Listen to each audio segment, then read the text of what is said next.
Hello dear student, class 12 physics में आपका स्वागत है। मैग्नेटिक फील्ड एंड मैग्नेटिज्म का आज नया लेक्चर, जिसमें हम बात करेंगे वर्ताकार धारावाहिक कुंडली के अक्ष पर चुंबकीय क्षेत्र का मान निकालना। इससे पहले वाले लेक्चर में अपन पढ़ चुके हैं बायो-सावर्ट का नियम की सहायता से किस प्रकार चुंबकीय क्षेत्र का मान निकाला जाता है, वर्ताकार धारावाहिक कुंडली के केंद्र पर चुंबकीय क्षेत्र का मान।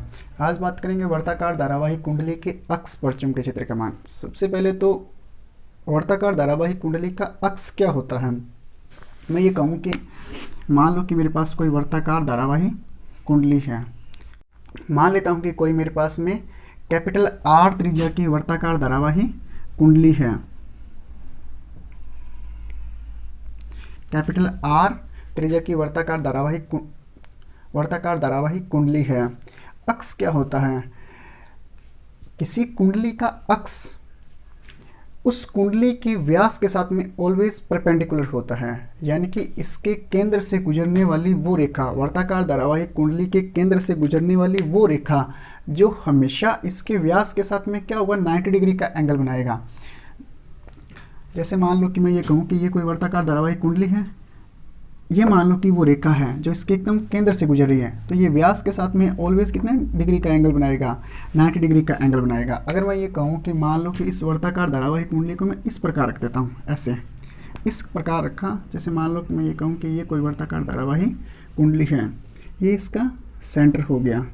ये मान लो कि इसकी त्रिज्या आर, ये भी त्रिज्या आर हो जाएगी, ये भी त्रिज्या कितनी हो जाएगी आर, ये भी त्रिज्या आर, ये भी आर। तो ये सेंटर हो गया। इस सेंटर से गुजरने वाली वो रेखा, इसके सेंटर से गुजरने वाली वो रेखा जो इसके व्यास के साथ में क्या बनाएगी, ऑलवेज 90 डिग्री का ही एंगल बनाएगी। तो ये रेखा क्या कहलाती है, ये इसकी अक्ष कहलाती है।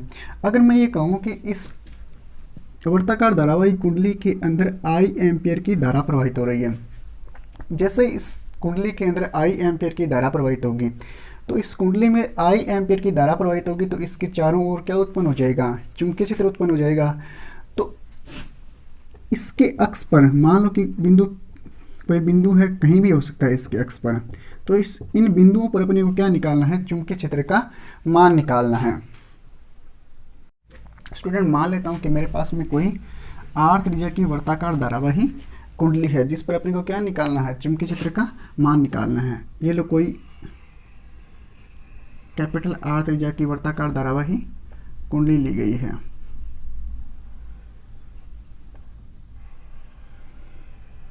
ये इस प्रकार रखी गई है, इस प्रकार। ये इसका हो गया मान लो कि सेंटर, और ये हो गया इसके सेंटर से गुजरने वाली रेखा, यानी कि इस वर्ताकार धारावाहिक कुंडली का अक्ष। मान लेता हूँ इसके अंदर आई एम्पियर की धारा प्रवाहित हो रही है, इस प्रकार। आई एम्पियर की धारा इस प्रकार बह रही है, ऐसे। इस कुंडली की त्रिज्या कितनी है, कैपिटल का आर है। इस आई एम्पियर की धारा के कारण इसके चारों ओर क्या उत्पन्न हो जाएगा, चुंबकीय क्षेत्र उत्पन्न हो जाएगा। इसके चारों ओर चुंबकीय क्षेत्र उत्पन्न हो जाएगा, तो अपने को निकालना है इस वर्ताकार धारावाहिक कुंडली के अक्ष पर कोई बिंदु P है। मान लेता हूँ कि कोई बिंदु P यहाँ पे स्थित है, कोई बिंदु P यहाँ पे स्थित है। तो इस बिंदु P पर अपने को क्या निकालना है, इस आई एम्पियर के कारण कितना चुंबकीय क्षेत्र उत्पन्न होगा, उसका मान निकालना है। बिंदु P पर कंप्लीट वायर के कारण तो अपन चुंबकीय क्षेत्र का मान निकाल नहीं सकते हैं। इसके लिए क्या करना होगा, इस वर्ताकार धारावाहिक कुंडली के ऊपर एक अल्पांश लेना होगा। मान लेता हूँ कि कोई डीएल अल्पांश यहाँ पे लिया गया, एक मान लो कि कोई डीएल अल्पांश यहाँ। अब इस डीएल अल्पांश के कारण इस बिंदु P पर अपन क्या निकाल सकते हैं, चुंबकीय क्षेत्र का मान निकाल सकते हैं। याद हो तो अपन ने पढ़ा था कि बायो-सावर्ट का लॉ क्या कहता है, किसी छोटे अल्पांश के कारण dB is equal to mu naught upon में 4 pi I d l sine theta upon में आर स्क्वायर, जहाँ पे आर क्या है, इस डीएल अल्पांश से जिस बिंदु पर अपने को चुंबकीय क्षेत्र का मान निकालना है, ये लो, जहाँ पे आर डीएल अल्पांश बिंदु P की क्या दूरी है, सेम का सेम डीएल अल्पांश से, ये लो, डीएल अल्पांश से बिंदु P की दूरी ली गई है। और थीटा क्या है यहाँ पे, इस डीएल अल्पांश और आर वेक्टर के मध्य का क्या है, एंगल है।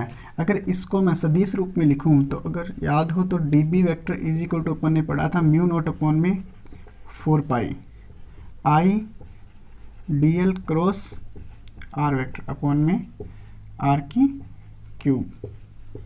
ये इसका क्या हो जाएगा, सदिश रूप, जहाँ पे अपन डी एल क्रॉस आर से इस बिंदु P पर क्या निकालते हैं, इस बिंदु P पर चुंबकीय क्षेत्र की डायरेक्शन निकाली जाती है। ये अपन पीछे वाले लेक्चर में पढ़ चुके हैं। बिंदु P पर चुंबकीय क्षेत्र का मान निकालने के लिए सबसे पहले अपने को निकालनी होगी बिंदु P पर चुंबकीय क्षेत्र की डायरेक्शन। बिंदु P पर चुंबकीय क्षेत्र की डायरेक्शन अगर याद हो तो अपन ने पढ़ा था right hand thumb rule. Right hand thumb rule ये कहता है कि अपने राइट हैंड के थंब को धारा की डायरेक्शन के अंदर तो मुड़ी हुई उंगलियां चुंबकीय क्षेत्र की दिशा को व्यक्त करती हैं। यहाँ पे बिंदु P पर अपने को क्या निकालना है, चुंबकीय क्षेत्र का मान निकालना है। सबसे पहले तो इस डीएल अल्पांश के कारण बिंदु P पर चुंबकीय क्षेत्र की डायरेक्शन, अगर मैं ये कहूँ कि मान लो कि कोई वर्ताकार धारावाही कुंडली है, ये इस वर्ताकार धारावाही कुंडली का ये हो गया सेंटर। यहाँ पे अगर मान लो कि मैं ये कहूँ कि डीएल अल्पांश काटा, ये लो, यहाँ पे मान लो कि एक डीएल अल्पांश काटा है, एक डीएल अल्पांश यहाँ ले लिया और एक डीएल अल्पांश यहाँ ले लिया। इसके अंदर मान लो कि आई एम्पियर की धारा क्लॉकवाइज बह रही है। आई एम्पियर की धारा जब क्लॉकवाइज बहती है तो मैं जब ये आई एम्पियर की धारा इस डीएल अल्पांश के ऊपर आती है तो इस डीएल अल्पांश की डायरेक्शन एक साइड में किस ओर होगी, कह सकता हूँ क्या, इस ओर होगी। क्यों, क्योंकि एक टाइम ऐसा होगा जिस टाइम पर इस आई एम्पियर की डायरेक्शन किस ओर होगी, इस ओर होगी। सेम का सेम जब ये आई एम्पियर की धारा इस डीएल अल्पांश के पास आती है तो एक टाइम ऐसा होगा जिस पर इस डीएल अल्पांश की डायरेक्शन कैसे होगी, या धारा की डायरेक्शन कैसे होगी, इस ओर होगी। सेम का सेम आई एम्पियर की धारा इस डायरेक्शन के अंदर और इस डीएल अल्पांश पर डायरेक्शन कैसे होगी, इस ओर होगी।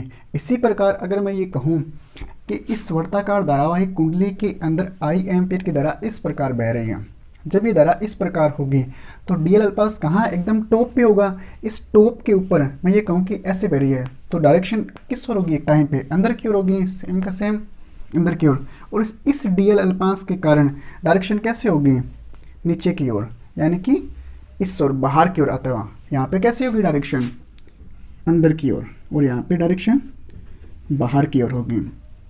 तो अब इस डीएल अल्पांश की डायरेक्शन आ गई और ये बिंदु P रहा।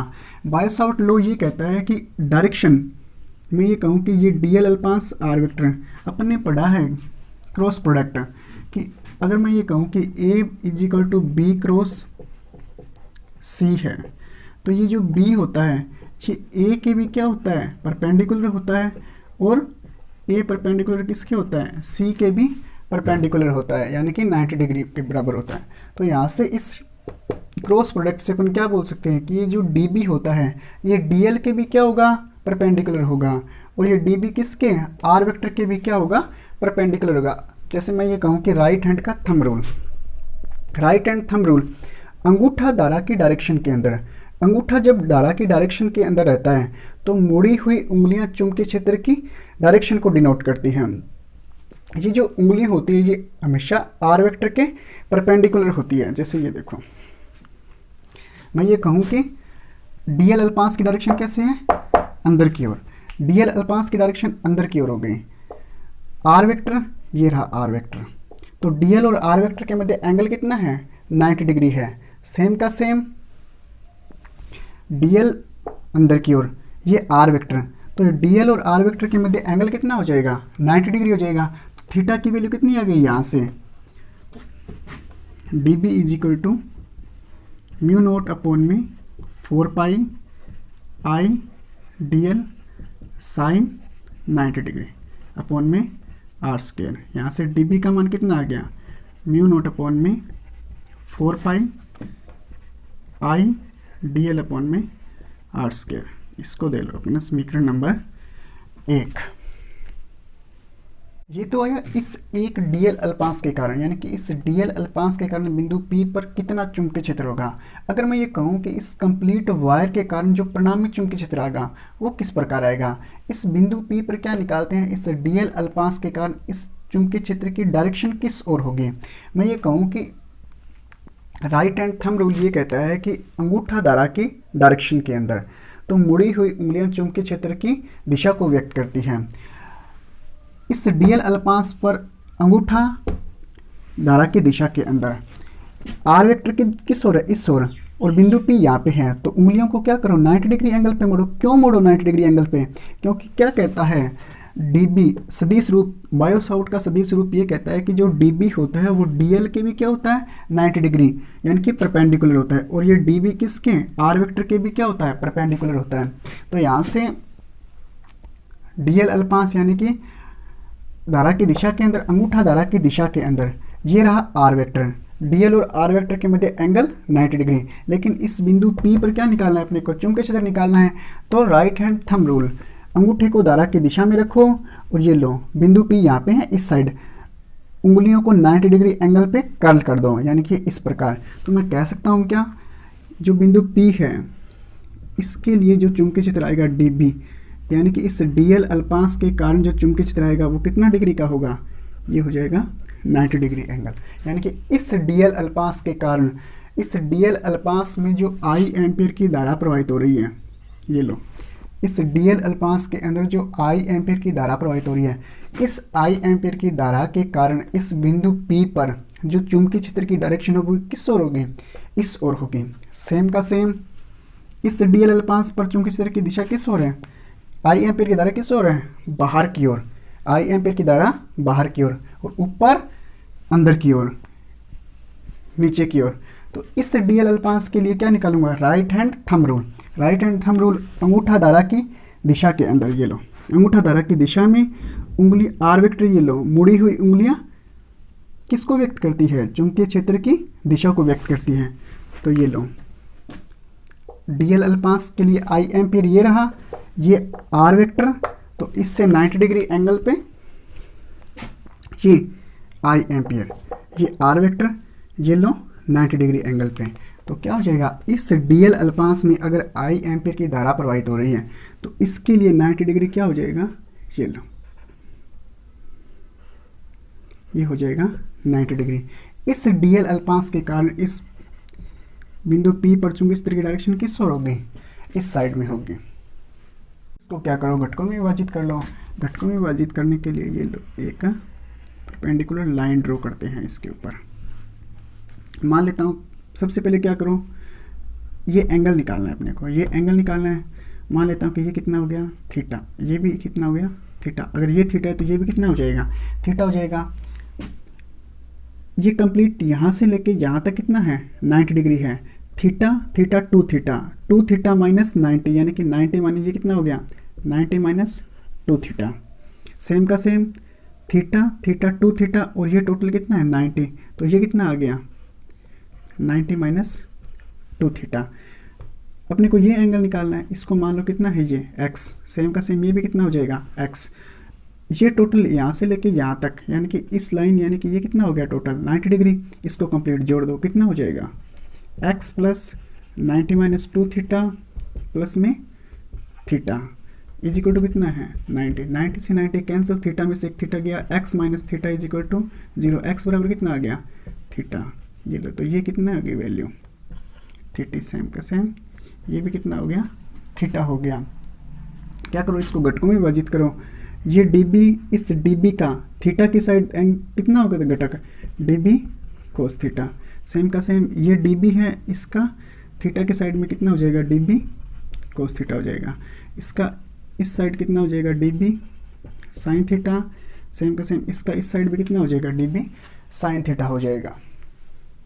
नहीं किया, सिर्फ और सिर्फ क्या किया इसको, इस dB जो चुंबकीय क्षेत्र इस डीएल अल्पांश के कारण जो चुंबकीय क्षेत्र आया और इस डीएल अल्पांश के कारण जो चुंबकीय क्षेत्र आया, दोनों की डायरेक्शन क्या हो गई अलग अलग हो गई। अपने को क्या निकालना है परिणामी चुंबकीय क्षेत्र निकालना है। तो परिणामी चुंबकीय क्षेत्र निकालने के लिए क्या करेंगे, इसको लंबवत और क्षैतिज घटकों में विभाजित कर देंगे। तो लंबवत और क्षैतिज घटकों में विभाजित करेंगे तो इसके लिए अपने को क्या चाहिए एंगल चाहिए थीटा जो इस डीबी के साथ बनाए। तो अपने को पता है कि ये एंगल थीटा किस प्रकार है। इधर देखो मैं ये कहूँ कि ये हो गया अक्स, ये हो गया आर वेक्टर, ये भी आर और ये भी आर हो गया। यहाँ से इस आर के कारण बनाया गया घटक क्या होता है, dB। ये लो, ये हो गया dB। इस r वेक्टर के कारण बनाया हुआ घटक कितना मान लो, ये कितना हो गया, ये भी हो गया dB हो गया। अपने को पता है कि ये जो एंगल है ये कितना है 90 डिग्री, यानी कि ये यहाँ से लेके यहाँ तक कितना हो गया 90 डिग्री, और ये यहाँ से लेके कितना हो गया 90 डिग्री हो गया। इसको मान लो कितना है ये थीटा, सेम का सेम ये थीटा है तो ये भी कितना हो जाएगा थीटा, क्योंकि ये भी आर है और ये भी आर है और सेम एंगल बना रहे हैं। ये थीटा और ये थीटा है, थीटा प्लस थीटा कितना हो गया 2 थीटा। और अपने को पता है ये और ये लाइन यानी कि ये इस थीटा के साथ वाली और इसके साथ में कितना एंगल बनाती है 90। तो थीटा और थीटा, तो थीटा में से अगर मैं ये कहूँ कि 90 माइनस 2 थीटा, कंप्लीट कितना है 90। तो ये थीटा और ये थीटा कितना हो गया 2 थीटा। अगर मैं 90 में से 2 थीटा घटा दूँ तो ये कितना आ जाएगा 90 माइनस 2 थीटा आ जाएगा। ये हो गया 90 माइनस 2 थीटा। अपने को पता है कि ये लाइन इसके साथ में कितना एंगल बना रही है 90 डिग्री का। तो कंप्लीट जितने एंगल है उसको जोड़ लो, इसको मान लेते हैं कि ये x है, तो ये कितना हो गया x प्लस में 90 माइनस 2 थीटा प्लस में थीटा इज इक्वल टू कितना है 90।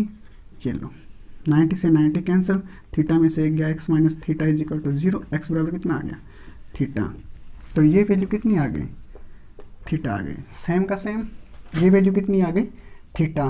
तो ये थीटा है, तो अब क्या करेंगे इस dB को लंबवत और क्षैतिज घटकों में विभाजित करते हैं। तो इस dB का लंबवत घटक थीटा के साइड में जो घटक होता है वो कौन सा होता है कोस थीटा होता है। तो dB का लंबवत घटक कितना आ गया dB कोस थीटा, और इसका क्षैतिज घटक कितना आ गया dB साइन थीटा। सेम का सेम इस dB का लंबवत घटक कितना आ गया dB कोस थीटा, और इस dB का क्षैतिज घटक कितना आ गया dB साइन थीटा आ गया।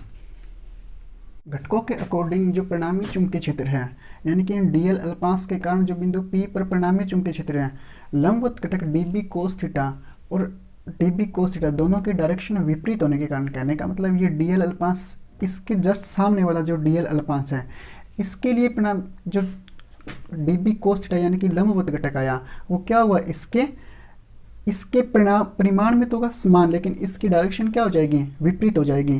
तो जो लंबवत घटक है वो क्या कर देंगे एक दूसरे को निरस्त कर देंगे। लेकिन इस dl अल्पांश का जो क्षैतिज घटक है यानी कि dB साइन थीटा और इस dl अल्पांश का जो क्षैतिज घटक है dB साइन थीटा वो क्या होंगे एक दूसरे की दिशा में होने के कारण इनका परिणामी चुंबकीय क्षेत्र क्या हो जाएगा जुड़ जाएगा। तो इस dl अल्पांश का और इस dl अल्पांश का दोनों का क्षैतिज जो चुंबकीय क्षेत्र यानी कि क्षैतिज घटक है वो क्या हो जाएंगे एक दूसरे से जुड़ जाएंगे। इसी प्रकार अगर मैं ये कहूँ कि ये dl अल्पांश है इसके जस्ट सामने वाला, सेम का सेम मैं ये कहूँ कि एक dl अल्पांश यहाँ पे काटा तो इसके जस्ट सामने वाला मान लो कि dl अल्पांश यहाँ पे है, तो इन दोनों के जो लंबवत घटक है वो तो क्या कर देंगे एक दूसरे को निरस्त कर देंगे और इनके क्षैतिज घटक क्या हो जाएंगे जुड़ जाएंगे। सेम का सेम इसके लिए ये वाला घटक क्या हो जाएगा लंबवत घटक एक दूसरे को निरस्त कर देंगे और जो क्षैतिज घटक है वो क्या हो जाएंगे एक दूसरे के साथ जुड़ जाएंगे।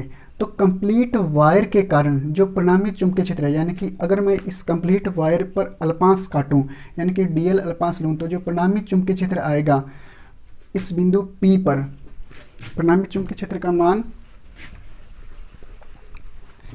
बिंदु परिणामी चुंबकीय क्षेत्र B और जो कंप्लीट वायर है 0 से लेके 2 पाई कैपिटल का R, क्यों क्योंकि परिणामी जो dB साइन थीटा है सिर्फ और सिर्फ क्या हो रहा है इसका क्षैतिज घटक जुड़ रहा है और ऊर्ध्वाधर घटक क्या हो रहे हैं एक दूसरे को निरस्त कर रहे हैं। इस कंप्लीट वायर के लिए 0 से 2 पाई R और क्षैतिज घटक कितना है dB साइन थीटा। ये क्या आ जाएगा इस कंप्लीट वायर के अंदर अगर I एम्पीयर की धारा प्रवाहित हो रही है तो इस I एम्पीयर की धारा के कारण बिंदु P पर क्या होगा चुंबकीय क्षेत्र का मान होगा। तो B इज इक्वल टू 0 से 2 पाई R dB साइन थीटा। ये क्या आ गया इस बिंदु P पर चुंबकीय क्षेत्र का मान आ गया। समीकरण 1 से क्या करो dB का मान पुट कर दो, क्या हो जाएगा B बराबर 0 से 2 पाई कैपिटल R। ये कैपिटल R क्या है इस वर्ताकार धारावाही कुंडली की त्रिज्या है। dB का मान कितना आया I अपॉन में 4 पाई R square D l sine theta. Sine theta की वैल्यू निकाल सकते हैं। अगर मैं ये कहूँ कि ये वैल्यू थीटा है, ये अगर थीटा है तो थीटा के जस्ट सामने वाला क्या होता है, लंब होता है। तो साइन थीटा बराबर क्या होता है, लंब बटे में कर्ण हो जाएगा। तो लंब कितना हो जाएगा, आर, और कर्ण कितना हो जाएगा, स्मॉल आर। तो यहाँ से साइन थीटा की वैल्यू कितनी आ गई, बी बराबर 0 से 2 पाई आर, म्यू नोट अपॉन में 4 पाई आई अपॉन में आर स्क्वायर। साइन थीटा का मान कितना आया, लंब बटे में कर्ण, यानी कि कैपिटल आर बटे में small r into d l हो जाएगा। यहाँ से जो नियत राशि है वो क्या आ जाएगी, बाहर आ जाएगी। म्यू नोट अपॉन में 4 पाई नियत राशि है, बाहर आ जाएगी। आई पूरी की पूरी कुंडली के अंदर क्या बह रही है, धारा सेम बह रही है, बाहर आ जाएगी। कुंडली की त्रिज्या क्या है, सेम है, अपॉन में आर स्क्वायर। इस डी एल अल्पांश से ये दूरी सेम है, इस डी एल अल्पांश से ये दूरी, यानी कि आर क्या है, सेम। इस डी एल अल्पांश से भी ये दूरी क्या रहेगी, सेम रहेगी। इसी प्रकार इस डी एल अल्पांश से भी ये दूरी क्या रहेगी, सेम रहेगी। तो ये आर भी क्या आ जाएगा, बाहर आ जाएगा। समाकलन किसका हो, सिर्फ और सिर्फ 0 से लेके 2 पाई आर तक। ये हो जाएगा डी एल। यहाँ से b बराबर म्यू नोट अपॉन में 4 पाई आई आर अपॉन में आर की स्क्वायर। डी एल का समाकलन l, लिमिट रखी 2 पाई आर माइनस 0, कितना हो जाएगा ये 2 पाई कैपिटल आर माइनस 0 हो जाएगा। ये हो जाएगा b बराबर म्यू नोट आई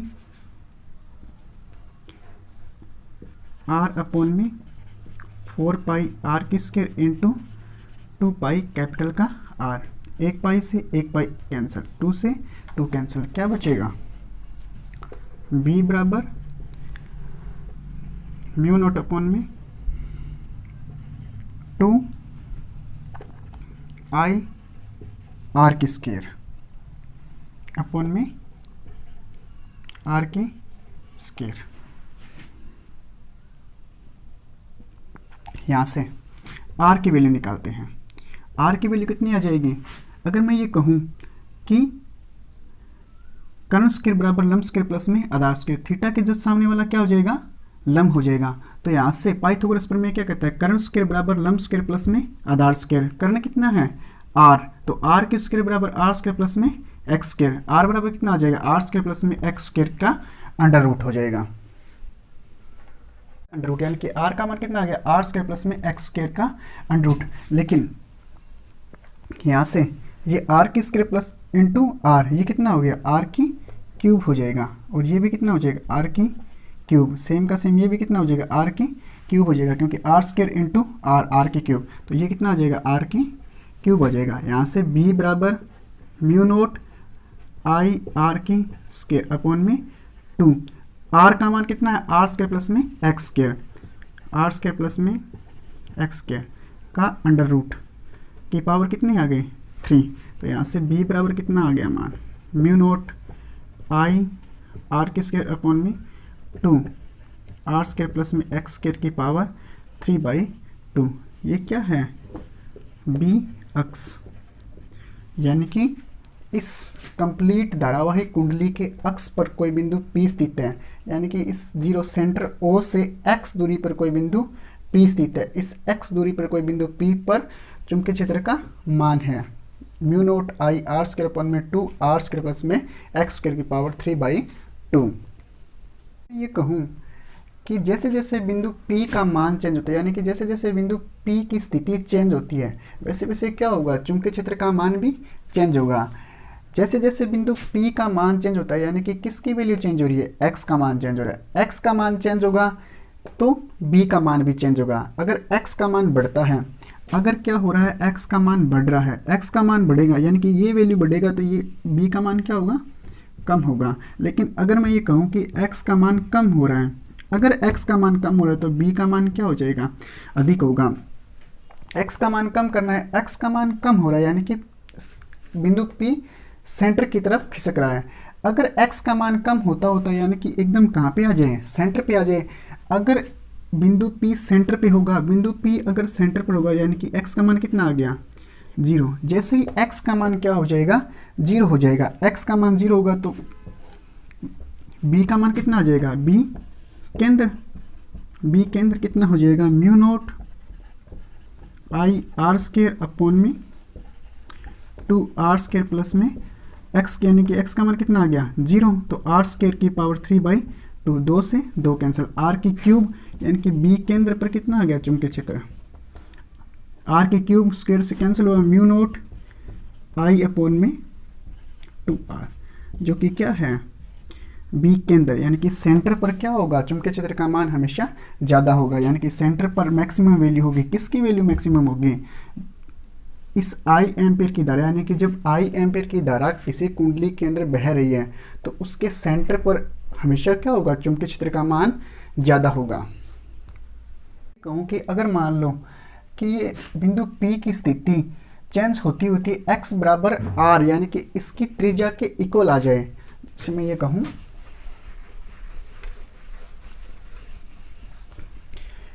ये जो P की स्थिति है वो कहाँ पे आ जाए, ये मान लो कि कोई धारावाही कुंडली है, ये हो गई इसकी त्रिज्या r, ये हो गया इसका सेंटर, ये बिंदु P है और इसकी दूरी कितनी आ गई, इसकी त्रिज्या के इक्वल आ गई, और इसके अंदर क्या बह रही है I मान की धारा बह रही है। तो इस I मान की धारा के कारण इस बिंदु P पर कितना चुंबकीय क्षेत्र होगा, तो सेम का सेम अक्ष पर चुंबकीय क्षेत्र का मान ये रहा mu naught I are square upon में 2r स्क्वायर प्लस में x स्क्वायर की पावर 3/2। x का मान कितना आ गया आपकी बार, x बराबर r, मान रख देते हैं x बराबर r के स्थान पर, तो कितना आ गया b बराबर mu naught I are square upon में 2r स्क्वायर, x के स्थान पर भी कितना आ जाएगा आपकी बार प्लस में r की स्क्वायर हो जाएगी, r की स्क्वायर हो जाएगी और पावर कितनी हो गई इसकी 3/2। तो b बराबर कितना आ गया म्यू नोट आई आर की स्क्वायर अपॉन में 2r स्क्वायर, r स्क्वायर कितना हो गया 2r स्क्वायर, तो ये लो 2r की स्क्वायर की पावर 3/2। तो यहाँ से b बराबर म्यू नोट आई आर की स्क्वायर अपॉन में ये कितना हो गया 2 की पावर 4 अंडर रूट 2, यानी कि ये हो जाएगा 2 इंटू 2 की power 3/2 into r square into 3/2, ये कितना हो जाएगा b बराबर mu naught I are square upon में रूट 2 और रूट 2 की पावर 3 यानी कि 2 रूट 2 यानी कि 4 रूट 2 हो जाएगा, क्योंकि ये 2 से क्या हो जाएगा मल्टीप्लाई, ये कितना आ जाएगा 2 रूट 2 हो जाएगा, 2 रूट 2 इंटू 2 यानी कि 4 रूट 2 इंटू ये कितना आ जाएगा 2 से 2 कैंसिल यानी कि r की पावर 3, ये इससे क्या हो जाएगा कैंसिल हो जाएगा, क्यूब से क्या बचेगा b बराबर म्यू नोट आई अपॉन में 4 रूट 2 r, ये क्या आ जाएगा। अगर x बराबर r की स्थिति हो तो इसके लिए चुंबकीय क्षेत्र का मान बिंदु P पर कितना होगा b बराबर म्यू नोट आई अपॉन में 4 रूट 2 इंटू r हो जाएगा। इसी प्रकार अगर मैं ये कहूँ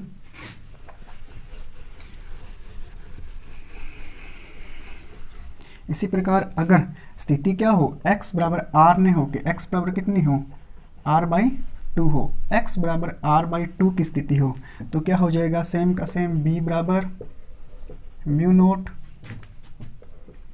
आई आर स्क्वायर अपॉन में 2r स्क्वायर प्लस में r/2 की स्क्वायर हो जाएगा की पावर 3/2 हो जाएगा। यहाँ से b बराबर mu naught I are square, ये कितना हो जाएगा 2r स्क्वायर प्लस में r स्क्वायर की 4 की पावर 3/2, ये कितना हो जाएगा 4r स्क्वायर प्लस में r स्क्वायर यानी कि 5r स्क्वायर बटे में 4, यानी कि b बराबर mu naught I are square upon में 2, ये हो जाएगा 4r स्क्वायर यानी कि 5r स्क्वायर बटे में 4 की पावर 3/2 हो जाएगा।